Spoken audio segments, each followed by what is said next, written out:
Hi welcome back to my new vlog. Good morning everyone.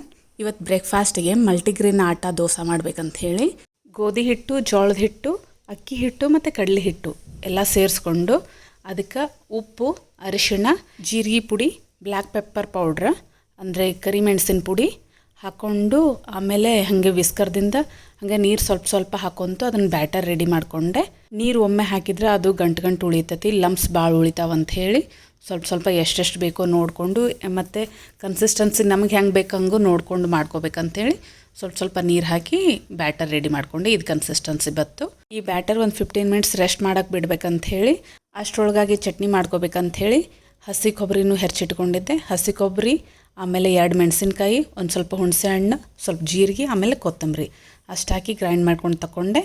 ಒಗ್ಗರಣೆಗೆ ಎಣ್ಣೆ, ಸಾಸಿವೆ, ಜೀರಿಗೆ, ಆಮೇಲೆ ಒಂದು ಸ್ವಲ್ಪ ಬಿಳಿ ಎಳ್ಳು, ಕರಿಬೇವು, ಅರಿಶಿಣ ಹಾಕಿ ಒಗ್ಗರಣೆ ಮಾಡಿಕೊಂಡೆ. ಒಗ್ಗರಣೆ ತಣ್ಣಗಾಗ್ಲಕ್ಕೆ ಸ್ವಲ್ಪ ನೀರನ್ನು ಸೇರಿಸ್ಕೊಂಡೆ. ಆಮೇಲೆ ಬೇಕಾದಷ್ಟು ಉಪ್ಪು ಹಾಕಿ ಚಟ್ನಿ ರೆಡಿ ಮಾಡಿಕೊಂಡೆ. ಬಿಸಿ ಒಗ್ಗರಣೆ ಒಳಗೆ ರುಬ್ಬಿದ ಚಟ್ನಿ ಹಾಕ್ಕೊಂಡ್ವಿ ಅಂದರೆ ಬೇಗ ಚಟ್ನಿ ಹಾಳಾಗ್ತೈತೆ ಅಂಥೇಳಿ ನಾನು ನೀರು ಹಾಕಿದೆ. ಚಟ್ನಿ ರೆಡಿ ಆಗೋದ್ರೊಳಗೆ ಬ್ಯಾಟರ್ನು ನೆನೆದಿತ್ತು. ಬ್ಯಾಟರ್ ಕನ್ಸಿಸ್ಟೆನ್ಸಿನೂ ಚಲೋ ಆಗಿತ್ತು. ಈ ದೋಸೆ ಮಾಡುವಾಗ ಯಾವಾಗೂ ಅದು ತವಿಗೆ ಅಂಟೋದಿಲ್ಲ, ಯಾಕಂದ್ರೆ ಒಂದು ಸ್ವಲ್ಪ ಎಣ್ಣೆ ಬೇಕಾಗ್ತೈತಿ. ಎಣ್ಣೆ ಸ್ವಲ್ಪ ಹಾಕಿದ್ವಿ ಅಂದ್ರೆ ಸಾಕು. ನಾನ್ ಸ್ಟಿಕ್ ಆಗಲಿ, ರೆಗ್ಯುಲರ್ ತವ ಆಗಲಿ, ಎಲ್ಲದ್ರ ಮೇಲೂ ನೀಟಾಗಿ ಬರ್ತೈತಿ. ಒಂದು ಸ್ವಲ್ಪ ಎಣ್ಣೆ ಹಾಕಿ ಲಿಡ್ ಕ್ಲೋಸ್ ಮಾಡಿ 2 to 3 ಮಿನಿಟ್ಸ್ ಬಿಟ್ಟರೆ ಆಮೇಲೆ ತಾನೇ ತವಿ ಬಿಟ್ಟಿರುತ್ತದು, ಅದೇನು ಸ್ಟಿಕ್ ಆಗಿರೋದಿಲ್ಲ. 2 ಕಡೆ ಬೇಯಿಸ್ಕೊಂಡ್ರೆ ದೋಸೆ ರೆಡಿ. ಆಮೇಲೆ ಮಾರ್ನಿಂಗ್ ಯಾವಾಗ ಬೇಕಾದಾಗೂ ಮಾರ್ನಿಂಗ್ನೂ ಮಾಡ್ಕೋಬೋದು, ಈವ್ನಿಂಗ್ನೂ ಮಾಡ್ಕೋಬೋದು. ಈಸಿ ಒಂದು 15-20 ಮಿನಿಟ್ಸಲ್ಲಿ ದೋಸೆ ರೆಡಿ ಆಗ್ತವೆ. ಸೊ ಪ್ರೋಟೀನೂ ಬಾಡಿನೂ ಚಲೋ. ಸೊ ಇವತ್ತು ಮಧ್ಯಾಹ್ನ ಒಂದು ಕಾರ್ಯಕ್ರಮಕ್ಕೆ ಹೋಗೋರಿದ್ವಿ. ಎಲ್ಲರೂ ಬ್ರೇಕ್ಫಾಸ್ಟ್ ಮಾಡ್ಕೊಂಡ್ವಿ ಬೇಗ. ನಾನು ನನ್ನ ಮಗಳೂ ರೆಡಿ ಆದ್ವಿ.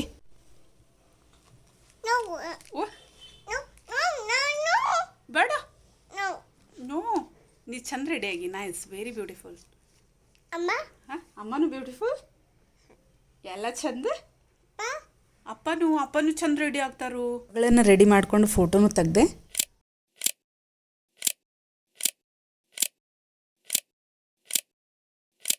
ಹೆಚ್ಚಾಗಿ ನನ್ನ ಮಗಳಿಗೆ ವಿಡಿಯೋ ಫೋಟೋಸ್ ತೆಗಿಯೋದಂದ್ರೆ ಇಷ್ಟ ಇಲ್ಲ. ಒಂದೊಂದು ಸಾರಿ ಅಷ್ಟೇ ಪೋಸ್ ಕೊಡ್ತಾಳೆ.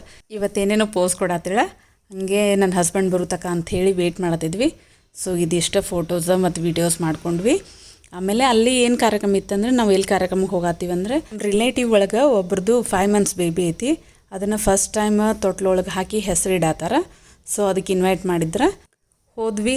ಆದರೆ ಅದು ಬೇಬಿ ಭಾಳ ಸಣ್ಣದಿತ್ತು ಅಂದ ಕೂಡಲೇ ಅದು ಯಾರ ಜೊತೆನೂ ಕೂಡಲಿಲ್ಲ. ಅಲ್ಲಿ ಎಷ್ಟು ಚಂದ ಡೆಕೋರೇಷನ್ ಮಾಡ್ಯಾರು, ತೊಟ್ಲೊಳಗೂ ಮನ್ಕೊಂಡಿಲ್ಲ ಅಂಥೇಳಿ ಅದು ಅವತ್ತು ಯಾಕೋ ಬರೀ ಅಳ್ಳೋದು ಎಲ್ಲ ಭಾಳ ಜನ ಹೊರಗಿನವ್ರನ್ನ ನೋಡಿ ಅದು ಕಿರಿಕಿರಿ ಮಾಡೈತಿ.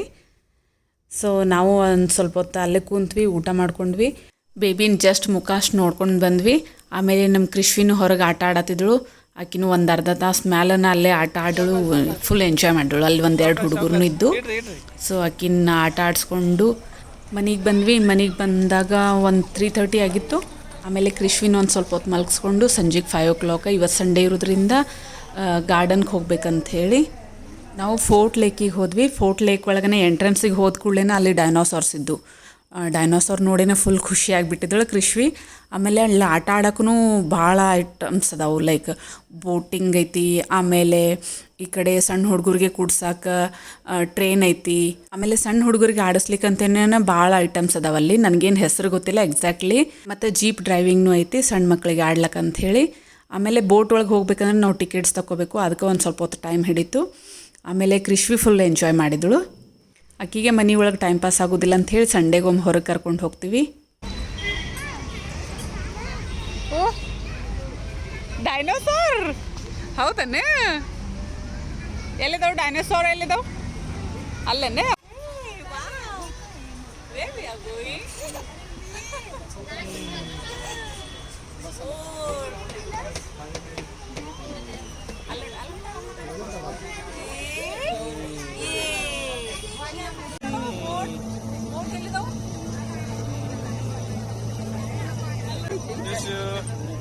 ವಿಶ್ವಿ ಮಧ್ಯಾಹ್ನ ಊಟ ಮಾಡಿರಲಿಲ್ಲ ಅಂಥೇಳಿ ನಾನು ಸಂಜೆಗೆ ಉಪ್ಪಿಟ್ಟು ಮಾಡ್ಕೊಂಡು ಡಬ್ಬಿ ಒಳಗೆ ಹಾಕ್ಕೊಂಡು ರೆಡಿ ಮಾಡ್ಕೊಂಡಿದ್ದೆ. ಆದರೆ ಮರ್ತ ಹೋಗ್ಬಿಟ್ಟೆ. ಬಾಟಲ್ ತೊಗೊಂಡಿನಿ, ಆದರೆ ಡಬ್ಬಿನೇ ತೊಗೊಂಡಿರಲಿಲ್ಲ. ಸೊ ಹಾಗಾಗಿ ಹೊರಗೆ ಅಕ್ಕಿಗೇನೋ ದೋಸೆ ತಿನ್ನಿಸ್ಕೊಂಡು ಮನೆಗೆ ಕರ್ಕೊಂಡು ಹೋದ್ವಿ. ಸಂಡೇ ಎಂಜಾಯ್ ಮಾಡಿದ್ವಿ. Thank you. See you in the next vlog.